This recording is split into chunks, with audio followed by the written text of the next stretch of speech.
अस्सलाम वालेकुम। नदी प्रोग्राम आज पाकिस्तान के साथ इस वक्त टिकटॉक पे भी हमारी नशरियात आप देख रहे हैं और यूट्यूब पर 24 करोड़ अवाम, जी हाँ 24 करोड़ अवाम और आपको ईमानदार आदमी ढूंढना मुश्किल हो गया।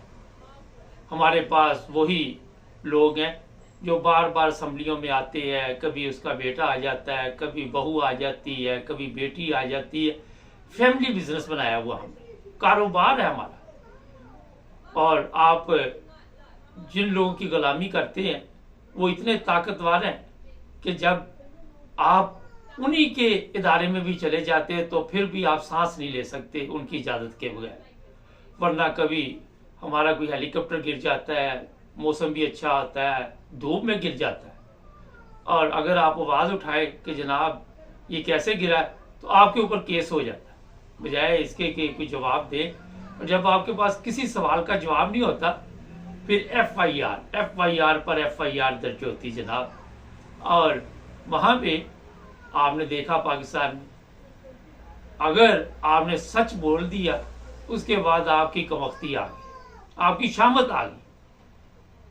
आज मैं आपको बताऊंगा कि मोदी की एक वीडियो काफ़ी अरसे से चल रही है और मोदी ने कहा कि मैंने पाकिस्तान को भीख मांगने पर मजबूर कर दिया। ये बात आज इसलिए मैंने की है कि मैं कल ही चेक कर रहा था, कोई 1 मिलियन से ज़्यादा लोगों ने ईमेल डाली है आईएमएफ को कि जनाब ये आप पैसे देते तो हैं मगर ये पैसे जाते कहाँ पे। ये सवाल पाकिस्तानी पूछते हैं और जैसे ही आपने ये सवाल पूछा ताकतवर इदारों की तरफ से उन पर जनाब कहा गया कि ये पाकिस्तान के दुश्मन है। इमरान खान के मुतल्लिक ये कहा जा रहा है, जिसने खत लिखा उसने यही लिखा ना कि ये इंतखाबात ठीक नहीं हुए। पाकिस्तान के पूरे अवाम कह रहे हैं इंतखाबात ठीक नहीं हुए। एमक्यूएम वाले खुद उनकी वीडियो लीक हो रही है, ऑडियो लीक हो रही है, वो कह रहे कि हम चोर रास्ते से आए। लेकिन आपने सवाल नहीं करना, आपके पास सवाल करने का हक नहीं है। आपने वोट डाल दिया, आपकी ड्यूटी पूरी होगी। मगर जिन लोगों ने ये गवर्नमेंट की इजाज़त देनी है वो आप सबके इल्म में है। कल ख्वाजा आसफ की भी वीडियो चल रही थी कि जनाब ये आईएसआई की तरफ से कवानीन बनते हैं। मैंने तो आपको पहले ही बता दिया था कि जिस तरह ये पार्लियामेंट में जाते हैं लोग, जो 18 महीने की गवर्नमेंट थी वहाँ पे इनको पता ही नहीं होता कौन सा कानून पास करने के लिए आए। अब भी जो पार्लियामेंट बनेगी ये बाहर निकले, इनसे पूछ लें कि आप किस मकसद के लिए है, किसी को पता नहीं होगा। क्योंकि ये तो पिकनिक के लिए आते हैं, ये तो अवाम के ऊपर जुल्म करने के लिए आते हैं, ये अवाम के ऊपर तशद्दुद करने के लिए आते हैं, अवाम को नंगा करने के लिए आते हैं। मगर अब ये खुद भी नंगे हो चुके हैं अवाम के सामने। नाज़रीन, मोदी के इस बयान के बाद कि 24 मैंने पाकिस्तान को भीख मांगने पर मजबूर कर दिया, किसी में शर्म नहीं आई। आपको याद होगा कि पाकिस्तान में कई ऐसे लोग होते थे, जब हम लोग रहते थे अभी भी ऐसा ही होगा, कई रोजाना ही मांगने आ जाते थे। उनका काम ही ये होता था। फिर हम उनको भीख नहीं देते थे कि यार ये तो प्रोफेशनल है, इनका तो कारोबार बन चुका है, बिजनेस बन चुका है। यही पाकिस्तान की आज हालत बन चुकी है। पाकिस्तान के जो मीडिया है वो बड़ी बड़ी खबरें लगाएंगे, ओ मुबारक को हमें कर्जा मिल गया, कर्जा लेने पे मुबारकबाद दी जा रही है, भीख मिल जाए मुबारक हो। वाह जी वाह, कैसा जबरदस्त निज़ाम है। कितने हम खुददार हैं, कितने इज्जतदार हैं कि मुबारकें पेश करते हैं।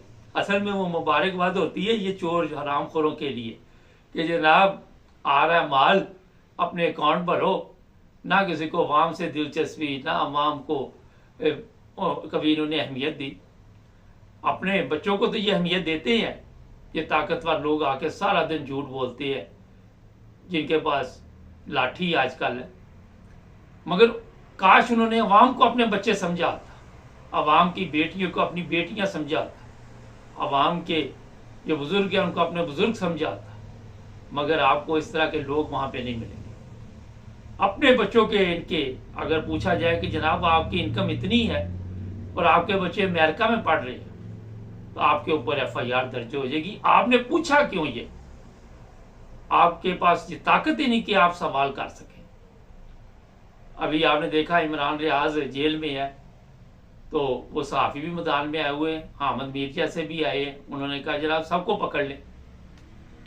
तो मेरा फिक्र की जरूरत नहीं है। जो गवर्नमेंट पंजाब में आ गई सब कोई पकड़ लेगी, आप आवाज उठाएंगे वो पकड़ के अंदर दे देगी। ये अदालतें जो जहां पे आप सोच रहे हैं कि आपको इंसाफ मिलेगा, वो इंसाफ के लिए नहीं बैठी हुई, वो इनके तहफ़्फ़ुज़ के लिए बैठी हुई है, चोरों के तहफ़्फ़ुज़ के लिए। कि ये जो चोर डाकू है, जब इन पे कोई केस बनना है तो इन्होंने यहाँ भाग के आना, तो फिर हमने इनको फिर कहना नहीं नहीं ये बिल्कुल पाक साफ है। क्योंकि चोर दूसरे चोर की तो रहनुमाई करेगा ना कि जनाब इसने चोरी नहीं की, इसने डाका नहीं डाला, ये तो बहुत पवित्र है, नेक है। तो ऐसा सिस्टम जो पाकिस्तान में चल रहा है कि आपको एक ईमानदार आदमी ढूंढना पड़े और आपको मिले नहीं। अगर कोई आ भी जाए तो उसको हम टिकने नहीं देते। याद होगा आपको कि पाकिस्तान में जो लोग अभी भी रहते हैं, किसी इदारे में किसी जगह पे कोई ईमानदार आ जाए तो उसके लिए मुसीबत बन जाता है, इदारे के लिए या उस इलाके के लिए या उस पुलिस स्टेशन के लिए, जिसमें भी आ जाए वो कहते हैं यार इसने तो हमारी हड्डी भी बंद कर दी है। मुझे याद है मैं एक दफ़ा जर्मनी में फ्रैंकफर्ट एम्बेसी में गया, पुरानी बात है, तो वहाँ पे एक चौधरी साहब थे जो अंदर काम करते थे। मुझे कोई काम था तो मैं उनसे बातचीत कर रहा, तो एक बुजुर्ग थे, वो बेचारे बाहर चौकीदार थे, वो बार बार सिगरेट आके ना, उस वक्त सिगरेट की इजाज़त थी दफ्तरों में, यहाँ अब तो बंद हो गया हुआ ना, वो आके वहाँ पे ना सिगरेट बुझाए। तो मैंने कहा जज साहब ये इधर बार बार बाबा क्यों आ रहा है?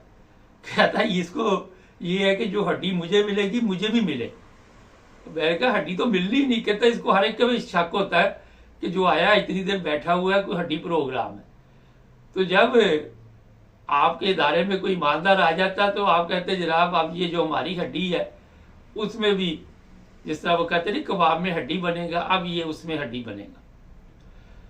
तो आज ईमानदार आदमी ढूंढने के लिए आप कहाँ जाएंगे, ये भी एक बड़ा अहम सवाल है।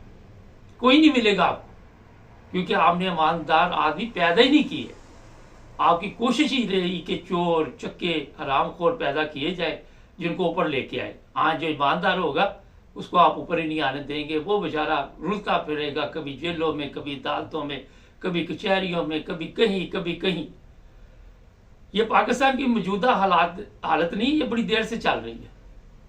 आप बेशुमार लोग कहते हैं ये पंजाब में गवर्नमेंट, और भाई वो इतनी देर पाकिस्तान में रहे हैं, पंजाब में उन्होंने गवर्नमेंट की है, पुलिस उनकी, नैब उनकी, हर चीज़ तो उनकी है, हर बंदा तो उन्होंने खरीदा हुआ है किसी ना किसी रंग में।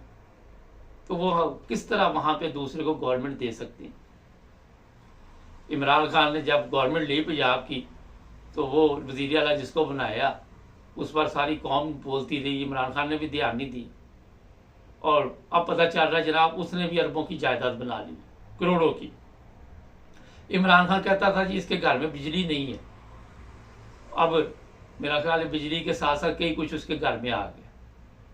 तो आज हमारे अंदर, ये मैं इसलिए बात बताई कि इमरान खान तो ईमानदार आदमी है, उसकी नज़र में था कि ये एक ईमानदार आदमी है और गरीब है, ये अवाम का ख्याल रखेगा। उसने अवाम का जो रखा, अपने घर का बड़ा उसने ख्याल रखा।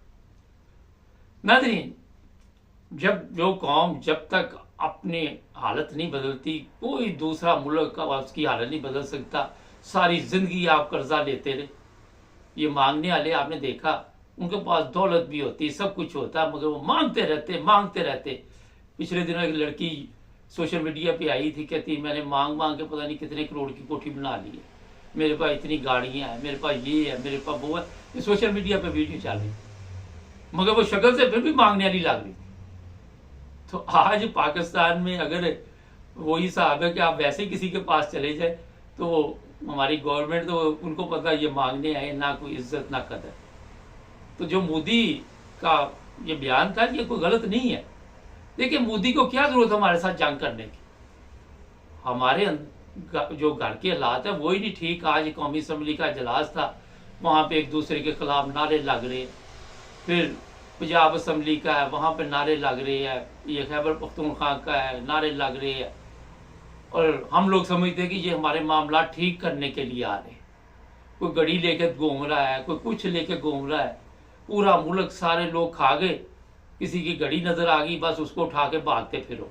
बाकी अगर आप किसी से सवाल कर ले कि जनाब ये इंग्लैंड के जो घर है वो कहाँ से आए हैं, दुबई की प्रॉपर्टी कहाँ से आई है, तो जनाब उसका हमारे पास जवाब नहीं। वो घड़ी हमारे सर में पड़ गई, वो घड़ी जो बहुत ही मुकद्दस थी, उसी के साथ ही मुल्क का पूरा नुकसान हुआ।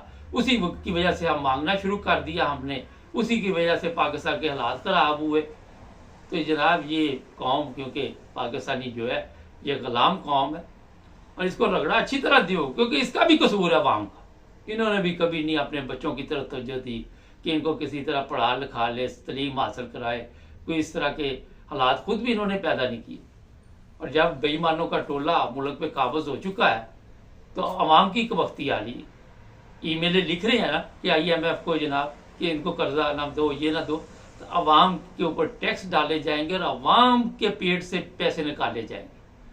अभी मुझे कल ही पता चला जो पैसा गैर मुल्कियों का और पाकिस्तानियों का बैंकों में पड़ा हुआ है, पता नहीं कितने अरब था, मुझे याद नहीं, उस पैसे से गवर्नमेंट ने कर्जा पकड़ लिया, उस पैसे को अपने कंट्रोल में कर लिया। और हो सकता है कल को जब कोई पैसे ना दे दूसरा मुल्क, तो अवाम की चीज़ें बेचनी शुरू कर दे। पहले प्रॉपर्टी बेच ली, फिर वो आपने देखा है घर में चरसी फीमी होते हैं नशई, वो पहले एक बर्तन लेके जाता है, फिर दूसरा लेके जाता है, फिर तीसरा लेके जाता है। जब अपने घर के ख़त्म हो जाते हैं, वो हमसायों के लेके जाने शुरू कर देता है, चोरी शुरू कर देता है, फिर डाकू बन जाता है अपने नशे के लिए। आपको पाकिस्तान में इस तरह के आम केस मिलते हैं। पाकिस्तान में नहीं, हर जगह पे कोई गलत हरकत शुरू कर दे तो किसी भी गलत काम में लग जाए, तो उसको आदत पड़ जाए, तो वो दूसरी चीज़ की अहमियत नहीं समझता। तो पहले इन्होंने PIA बेची, स्टील बेची, ये बेची, वो बेची, एयरपोर्ट, मोटरवे सब बेचे। फिर अब आपके पैसों पे कब्जा करेंगे, फिर आपकी चीज़ें बेचनी शुरू कर देंगे, और ये आखिरी हद तक जाएंगे।